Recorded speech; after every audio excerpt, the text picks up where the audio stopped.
You've enjoyed the Little Bit of Life podcast, what we seem to think but don't say, now bringing you an exclusive monthly series. True crime, true victims, true stories. Each episode a new case with twists and turns. Enjoy this month's episode filled with evidence and conspiracies that sends chills down your spine, and embrace yourself for the case that everyone is talking about. Hey listeners, it's Tabitha, better known as Little. And this is Paige. We're excited to bring you a special monthly true crime episode. We are diving deep into the stories of true crime, their most infamous mystery cases out there. The evidence, the questions, the conspiracies, and much more. Enjoy this month's episode. This story is anything but straightforward. Welcome back. We got another true crime episode. I say this every time. Can't believe it's been a month. Gosh, where is time going? Like, we are almost going into fall. Excited for a little pumpkin spice, the holidays, all of the things. But we're also going into this true crime episode that happened around Christmas. Cannot believe it's been 20 years. We're talking Laci Peterson, Connor, and Scott Peterson. I'm kind of stoked for this one because there's a lot of weird stuff that's been coming out recently. That's why we're doing this episode. So we're diving right in. How have you been? It's been a month. What's new? Oh God, nothing new really. I feel like this month was like slower than the last couple of months, honestly, for me. I don't know why. Not here. Want to trade? Oh God. So I remember this case because I was kind of starting to get into like my true crime interest. And I remember them talking about the missing pregnant woman, and she was pregnant with a little boy, and it came like Christmas Eve. And I think that it was something where, like, unless it happened in your town, I mean, this was back in 2002, right? Like, I was a junior in high school. Unless it happened like in your town, I don't think we really like focused on true crime like we do now. But this case took the whole media by storm. I feel like this was like a whole another O.J. Simpson trial all over again, with the social media and the news and like everything kind of coming out about it. Yeah, this one kind of blew up. I felt like I remember this one being like one of the first ones that really blew up and kind of like went nationwide. Yep. And of course, with anyone that goes missing, it's this, you always look at the family, and their family, including Scott, because we're just diving right into this case, they were very much a part of the media. They used the media to their advantage. Her mom and dad, and her brother, they really focused on, like, this is what she looks like. This is the most recent picture, which was actually from a Christmas party. And friends stated, like, she came, she seemed kind of tired, but like nothing out of the ordinary. And Scott was very in tune with the media, but he was backed up by the family. So I think that's why all of us really got focused on this, is because the family continuously said, like, Scott had nothing to do with this. We're missing Laci. This is our reward. It just kept going up and up and up. And then things shifted. He got really weird. Yeah, he did. I watched both documentaries that have just come out recently, the one on Netflix and the one on Peacock, because the one on Peacock interests me because he actually spoke in it. He did like interviews through, I don't think anybody actually went in and spoke to him like face to face in prison, but they did, like video calls with him. And it was really interesting to see him now, because I don't remember watching any like documentaries back then about him. For me, what sticks out was the Lifetime movie that was made about the case with Rob Lowe. I remember watching that, and I've watched it several times. So that one always stuck out for me. So seeing him now, like really skinny and frail 20 years later, I'm like, wow, he really looks different. And now watching the actual documentaries about the case, I feel like remembering what I remember about the Lifetime movie and now watching actual documentaries about it, I feel like they did a really good job, because everything lined out really perfectly for the actual documentaries versus the movie. I feel like this case was something that we thought based on the media. The news was very present. I mean, even watching the Netflix documentary, you see the news reporter that was like always doing all of the stories on him and like really dove into that. And it's interesting because I mean, we have a case of public opinion, whether we want to admit it or not, when it comes to, true crime or any form of, anything within the justice system. I feel like society now, especially even more now versus 20 years ago, social media shows you a story. They talk about a narrative and then they do anything possible to back that narrative up.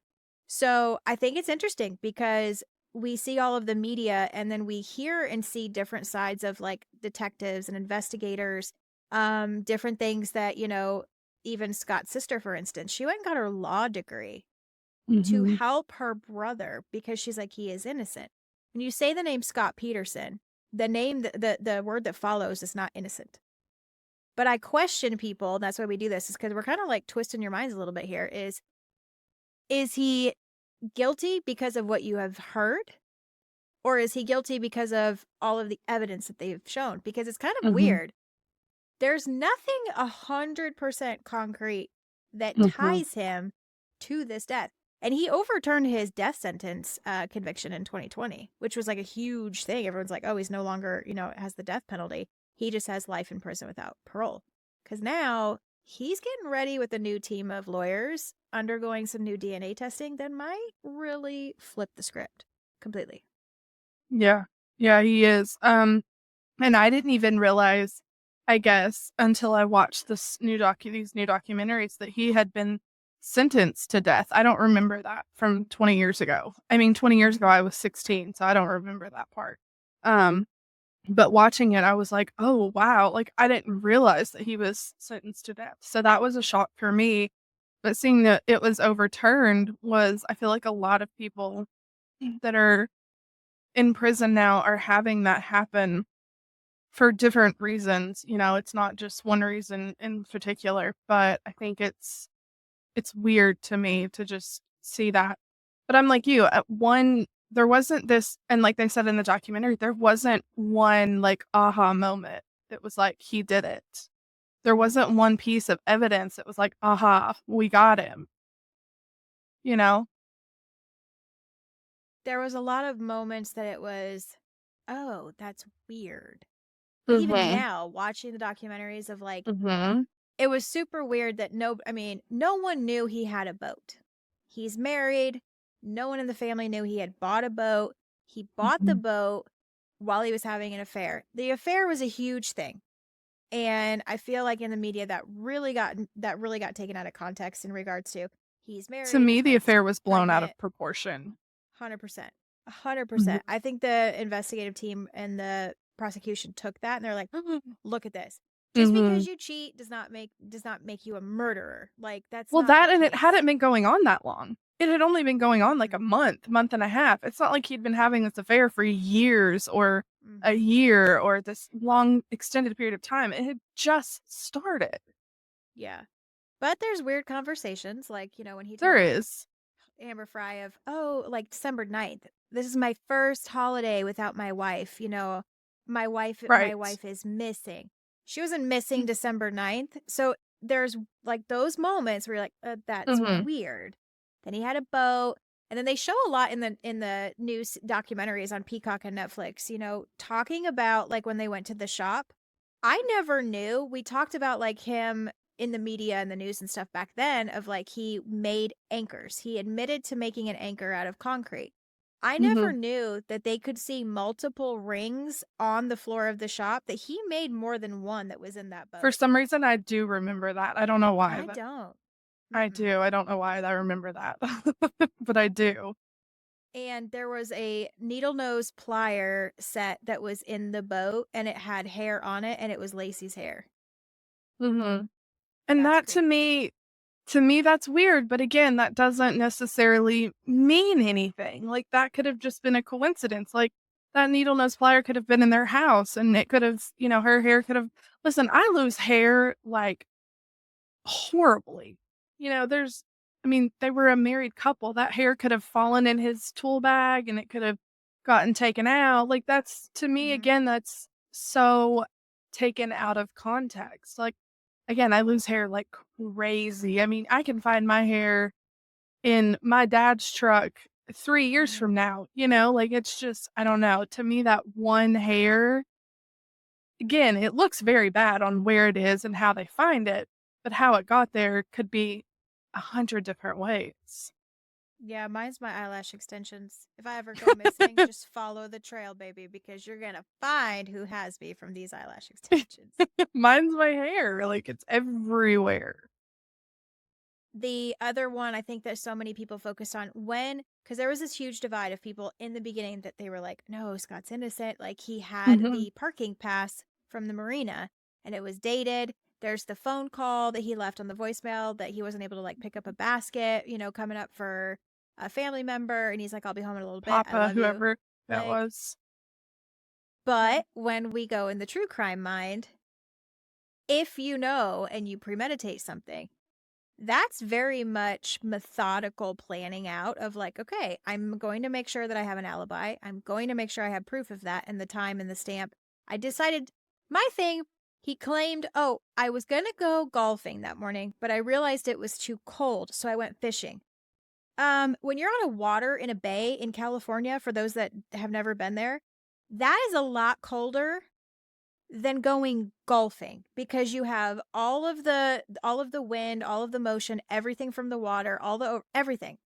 So that was something that didn't make sense to me.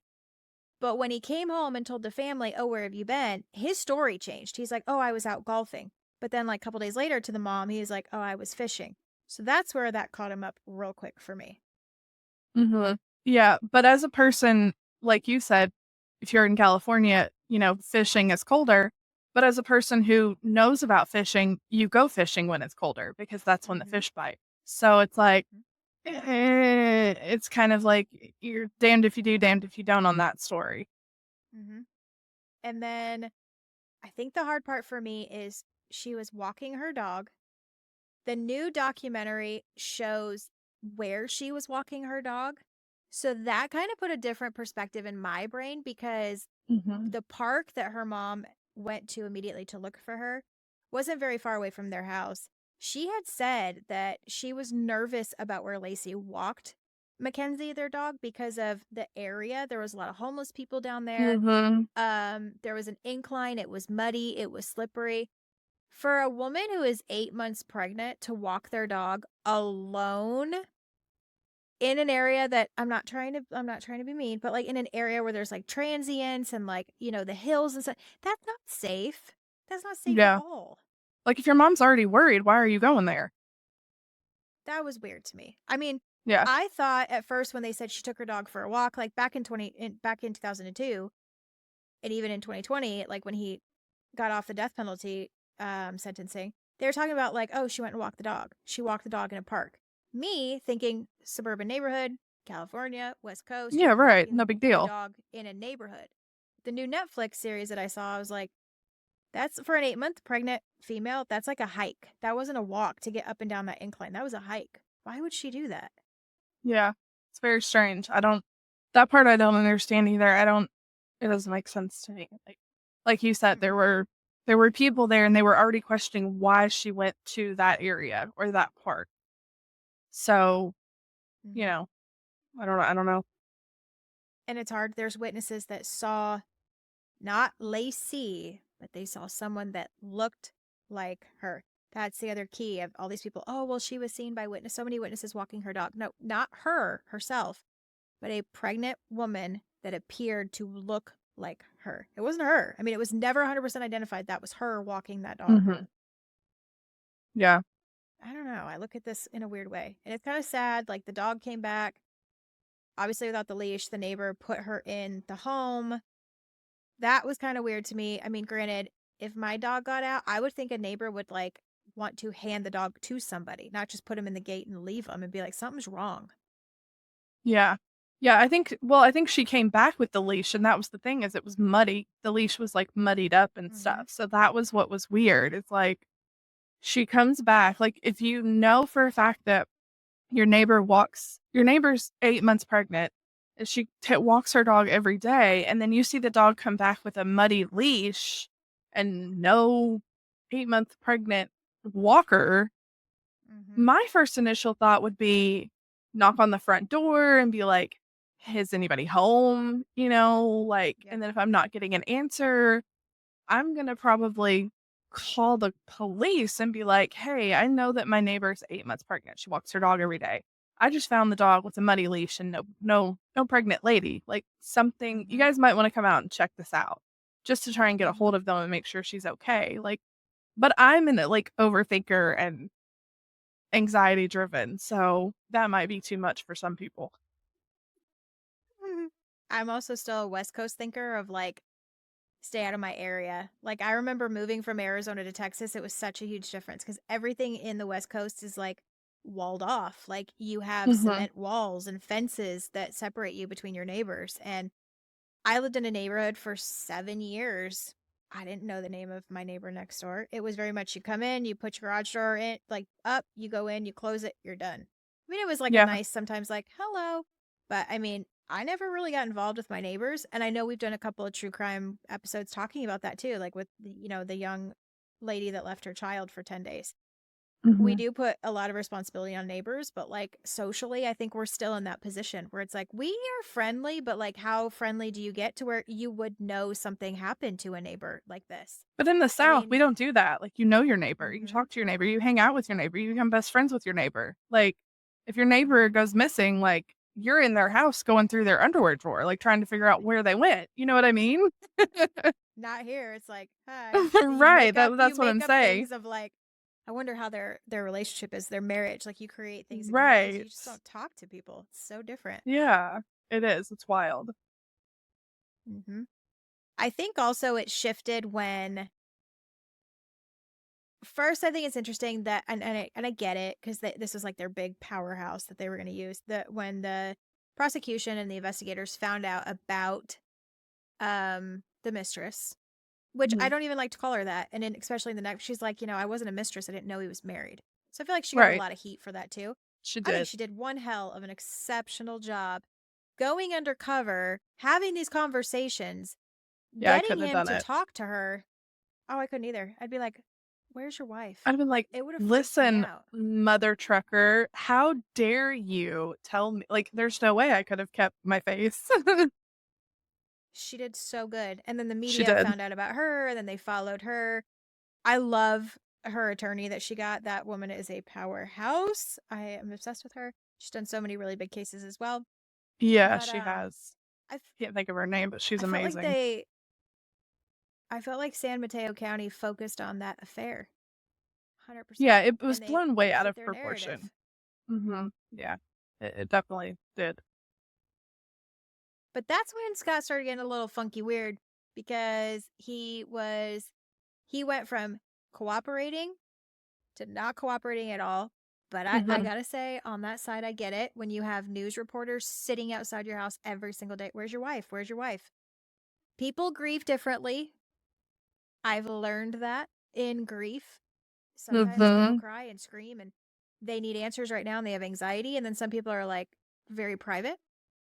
Yep. So, but as the time stretched, it just got very weird with his behavior. And then he went to like, I mean, those Dateline interviews and like ABC and stuff that he did, they demolished him. Those were not good for his credibility whatsoever. No, he should have just stayed quiet. And then here we are now. So he overturned his death sentence in 2020, and he has obviously life in prison without parole. But in March, the LA Innocence Project, fantastic group of amazing people that have helped so many people that have been wrongfully convicted. It happens. I mean, if people are listening to this, they're like, it happens. I've had people even on my podcast that we have talked about this of wrongfully convicted, and it takes decades for this stuff to work. Appeal process, like they take years and years and years. So in March, they found some new DNA items that they demanded to get tested. There was over 20 items. And they requested it to be tested. And the court said no, except for one item, which I think is wild. So crazy. You got 20 items, test them. What are you so afraid? Right. Evidence What is is evidence, it? test Right. it.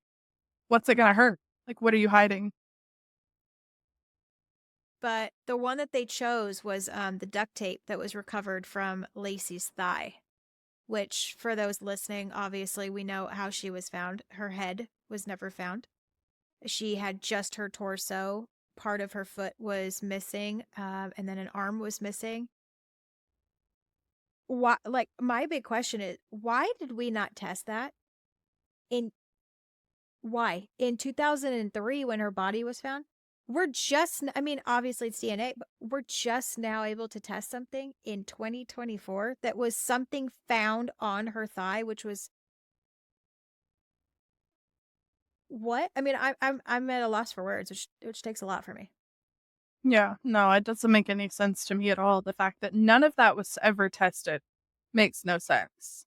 And the fact that A, it wasn't tested doesn't make sense, and B, like, why wasn't it tested? Like, what are you trying to hide? Like, what are you not wanting people to know is there or could possibly be there? Mm-hmm. So I'm looking, there's a big website that talks about this duct tape, which everyone is now talking about. We're 20 years later, documentaries are coming out left and right. Her family's talking about it. So now there's question about it's called the Pure Gold Forensics Lab. It's in Redlands, and both sides stated that it would be neutral in its testing. But the lab will first use swab testing to see what kind of result it could get and then use the MVAC system. But prosecutors are now going against using the MVAC system because they're saying the entire sample will be consumed and therefore destroyed. You didn't test this in 2003. Why do you You're care worried now? about an extensive test through the MVAC system that could actually pull DNA versus a swab? Yeah, What are you scared about? So I I think know they're that worried that they won't find his DNA. And if they don't find his DNA on it, but they find hers or they find hers and someone else's, Mm-hmm. then they're SOL. Mm-hmm. Well, we saw it obviously as the kind of the investigation was occurring and it was kind of going down. We saw it in the media because the neighbors came home that lived across the street. They don't live in a bad neighborhood, but again, it's Modesto. There's good and bad neighborhoods, and you're gonna have people that move in and move out, whatever. So the neighbors came home across the street, stated that their house had been vandalized. This is normal. Big city, big town. It's Christmas. People are, escaping your house. Mm-hmm. They're seeing, okay, who's leaving, whose cars are here. They're learning, kind of your entire routine. But their house got broken into. That is something that the dates have never lined up of when investigators think that happened. Yeah. Yeah, they think it happened on the 24th, the same day she went missing. And then later the burglars say, "Oh no, that was on the 27th." And they're like, "Well, that couldn't even be possible because the street was full of media and police presence and all of that." And then yeah. So it doesn't make Yep. sense. Because the defense attorney is stating that they want this to be considered. His sister and the whole Peterson family. I actually read a book that one of his half sisters wrote. Very interesting.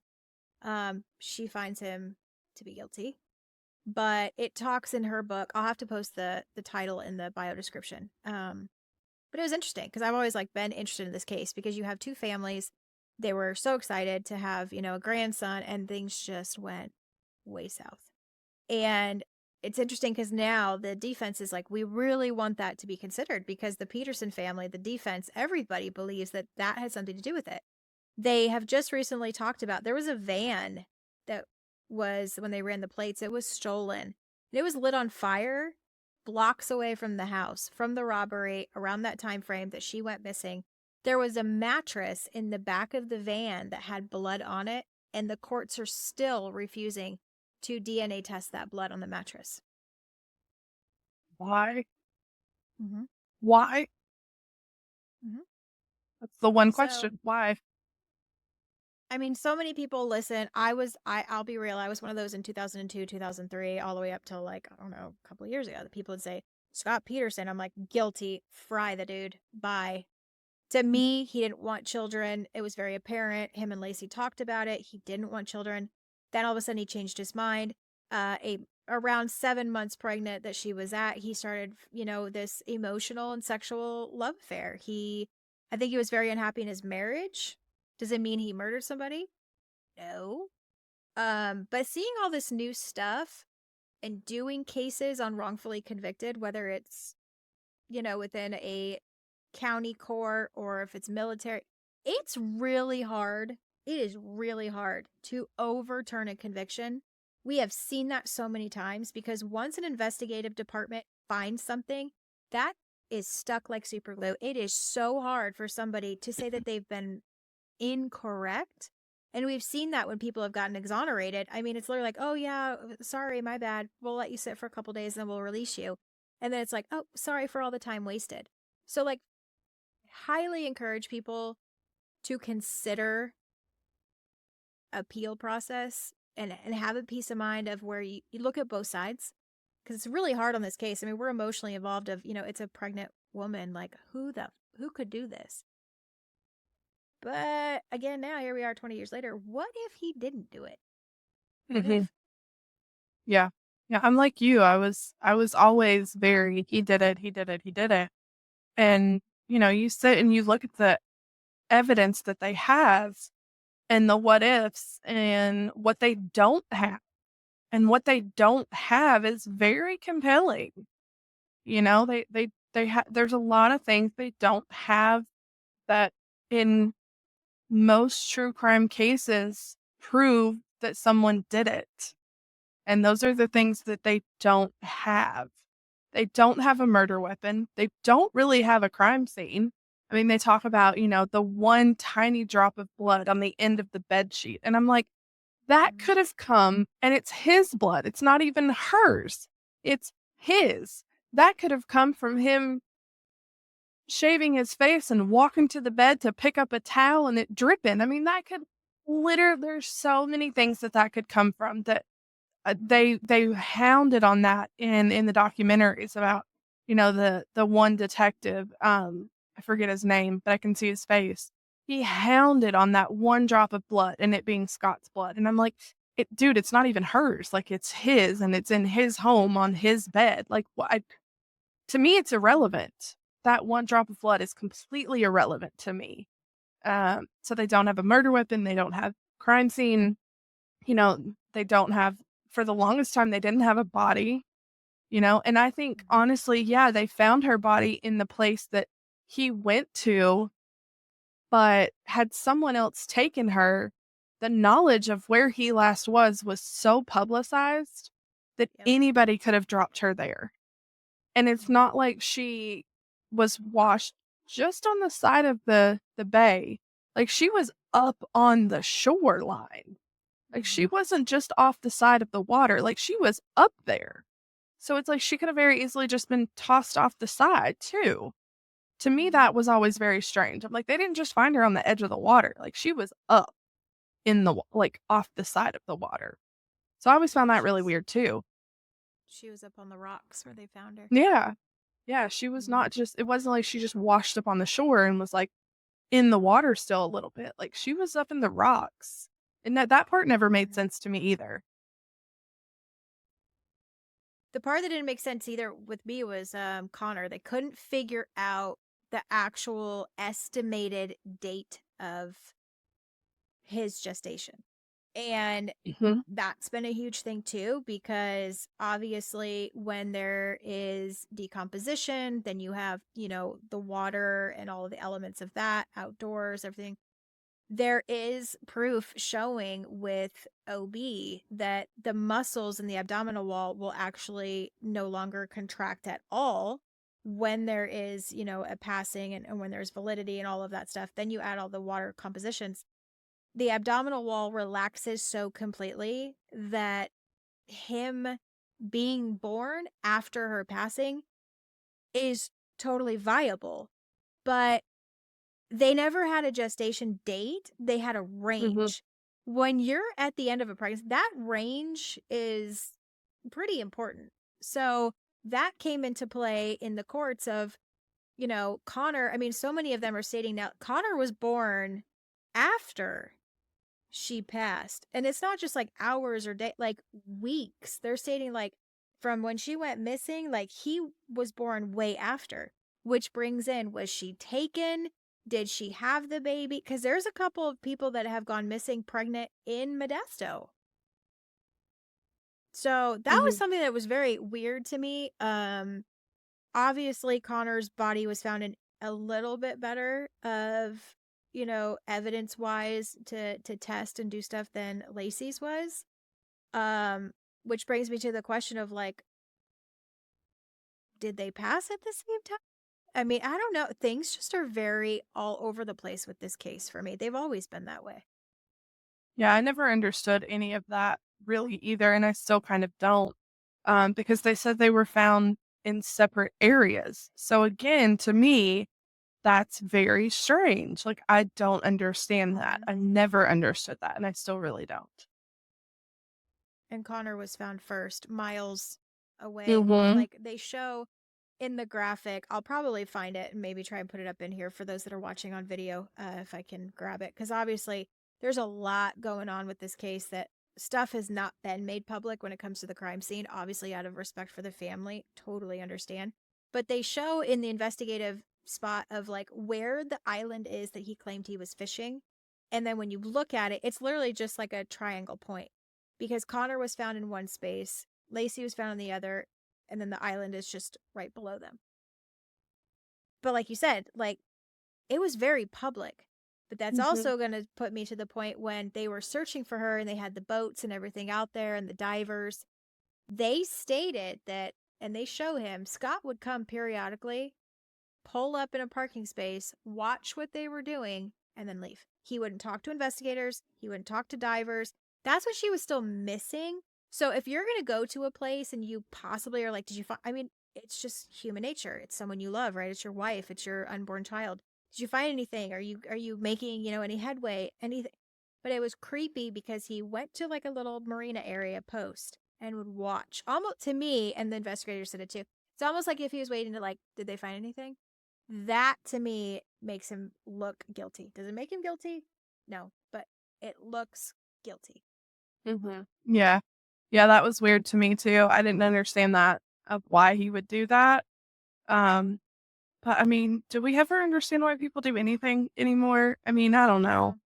It was just like you said, it was weird and it was creepy, but like maybe it was his weird way of processing some. I don't know. I don't know. Like was like you for the longest time. I thought he was guilty, and now watching this, I'm like, again, the things that I feel like they normally have in a murder case where they find someone guilty, they don't have in this case. So for me, it's hard to be like, yep, he did it 100%. So to be like, oh, he was watching them, to be like, oh, did they find her today? Did they find her in that spot? Are they going to find her over there? It's like maybe he's processing it in this weird way of just wanting to be alone when she is found or if she's found. I don't know. I feel like everyone processes grief and death in this different way, and it's hard for people to judge how you do that. I don't know. It is weird though. Well, his family, like we said, his sister went to law school and got her degree to help him. Huge. His family Yep. has stuck by him day in and day out this entire time. And then they've continued to push 20 years later. It's a long time to fight for somebody. Yeah, That's a lot.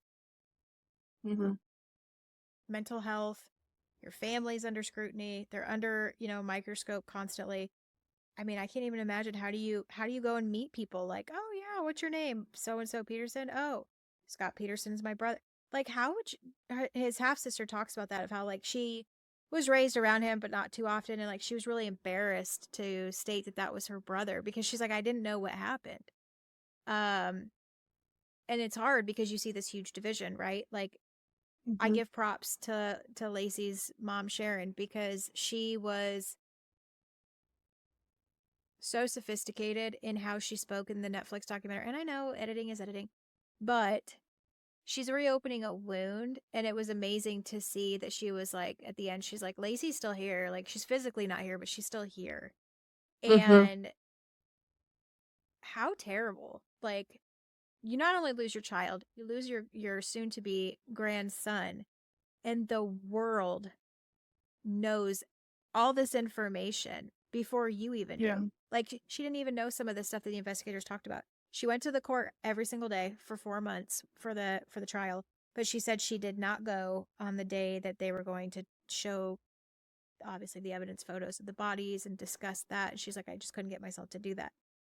But it brings me to, this is reopening a wound for that family, because they're going to talk about a lot of those people Hmm. that maybe they didn't talk about because of the DNA stuff that they have. Yeah. Yeah. I can't imagine. It reminds me of a case that's local to me here, of a woman who went missing. God, I think we're at like the 8-9 year mark now. Um, and her mom has just been, they've never found her. Um, and her mom to this day has been constant in the fight to find her. And actually, her dad was killed 2 or 3 years after her because they thought he was getting close to finding who did it and what happened to her. And then he was shot and killed in a quote unquote hunting accident. And her mom has just been relentless. And she's always so poised and so, like you said, well spoken and sophisticated in every interview that she ever does. And it reminded me a lot of her. And they look very similar too. So it's crazy. And she never has given up in trying to find her daughter. And it's so heartbreaking to watch her every time she's on the news. It's just like, I don't know how she does it. I don't know how she's not given up and just cracked. And I'm sure she has at some points, but it's just, she's always so well spoken in every interview that she ever does. And she's just like, I'm not giving up. I'm going to bring her home at some point. And I'm like, lady, I don't know how you do it. I don't know how you do it. Mm-hmm. So we're sitting here. We're in 2024. This happened December 24th of 2002. Which obviously, the family thinks about this every single Christmas. That ruined that holiday for the rest of their life. It ruined their life. Yeah, for sure. So here we are in 2024. Knowing what things have come out now. And there's been a lot of, like you said, Lifetime movies, documentaries, and interviews and stuff like that. They're really allowing Scott to talk now, which I think is very interesting. I think the Mhm. media painted him as just this monster, and we get it. Do you think he is guilty, or do you think he's innocent? I don't know. I really don't. It's like, if he did, where did it happen? Because if she went into the water and all that came back was a torso, I find it hard for the water alone to just have dismembered her. So where would that have taken place? Um, there was no crime scene that was ever found. And then the dog coming back with the muddy leash, it's like something would have happened. To me, it seems like something would have happened on the walk. Because the dog coming back with the muddy leash is a huge red flag to me. So I don't know. I really don't know. There's so much weird, but then the way that he acted, I mean, maybe he had someone do something to her. That's why he acted so weird. That's never been a thought process that's been put out there that I've ever seen. Maybe he had somebody grab her on her walk, and then that's why he went to the marina. So he had an alibi so that he couldn't be thought of, but then he immediately was thought of anyway. And so that's why he acted so damn weird. I don't know. Who knows? I mean, what do I you think he think? had something. I think he had something to do with it. Mhm. I think he had some form of participation. I think that he knew she was going to go on the walk. I think his morning routine of, oh, I'm going to go golfing, but then it got too cold. I think he had something to do with it. I think he possibly like hired somebody to take her and Right. like carry it out. I just don't see him as the type of person that could do all of this stuff. And like when you think about, like dragging a body, putting it in a boat, like I just don't see him being that person. based on just physical attributes. I mean, he wasn't like a huge, burly, muscular man. Not saying you have to be, but when you have a female that was probably maybe 140, 150, maybe 160 pounds, pregnant, that's hard to move. Not to be weird, but that's hard to move. I think there's a lot going on in the neighborhood. I think he probably, in my opinion, I think he paid somebody or organized, participated in something. It went way south. Plans changed. That's why he went and did the boat and just decided he was just going to dump her himself. Do I think he killed her? No. Do I think he had something to do with hiding it so he could just move on with his life? Yeah. I think he was just one of those men that was like, marriage was great, and then it was like, I don't want kids, but I do want kids, and I think there was a lot in that mix of that marriage that maybe wasn't discussed. Because her family's like, Laci didn't tell us anything. Well, I'm 38. I don't tell my mom everything. Right. I mean, right. There's a lot that went on in my second marriage that I never told anybody until I was out of it. And especially if you're expecting a baby, like, you want to appear as the picture perfect household. Like, you're excited, you're an organized front together, you're a team, you're going to do this together. So maybe, I don't know, maybe there's something going on in the marriage. I think his plan was he realized he didn't want to be married anymore, or he wasn't ready to be a parent anymore, or whatever the case may be. That's where the emotional and the physical affair happened, because he got a lot of attention. Yeah. Yep. And he saw a different life that could happen, but I don't think, my opinion, I don't think he looked at that and was like, oh, I'm just going to get rid of my wife. Like, I'm going to carry all this stuff out. I just don't see that. Yeah. But I do feel that he had participation in it. So I'm really interested to see what happens with this DNA testing. I really hope, because they had over, I mean, of course, the prosecution's like, they're throwing everything but the kitchen sink. Well, if you've got evidence on a case that you're not sure what's going on, like, please, please show everything that you possibly can, and like, investigate. Yeah. That's what we're here for. Investigate what is going on. And if you have evidence, give it a try. Why not? Yeah, I agree. Why not? So, well, very interesting. I'll put the links to bio for both the Netflix and the Peacock case, or the documentary.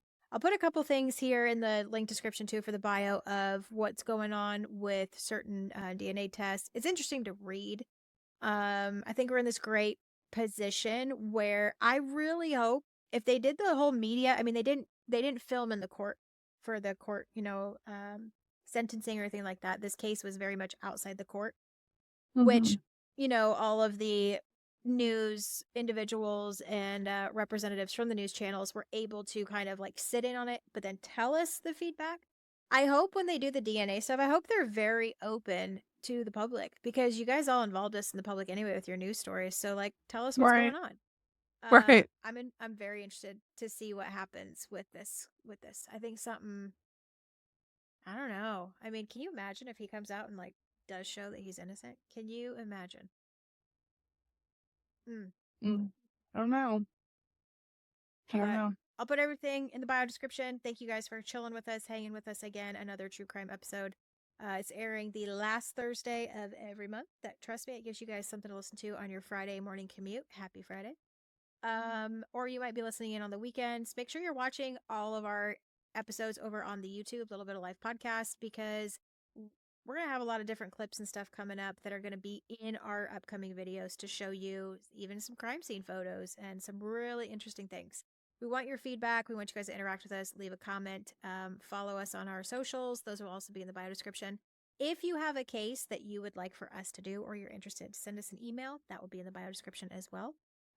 Paige, good seeing you always. And until next month, we got a lot more to do and a lot more cases to cover. This may be the end of this month's episode, but it doesn't mark the end of the conspiracies and the unknowns with this tragic story. We may never know the truth, but we are sure to uncover something within the shadows. Be sure to tune in next month for a new case, new conversations, and new questions.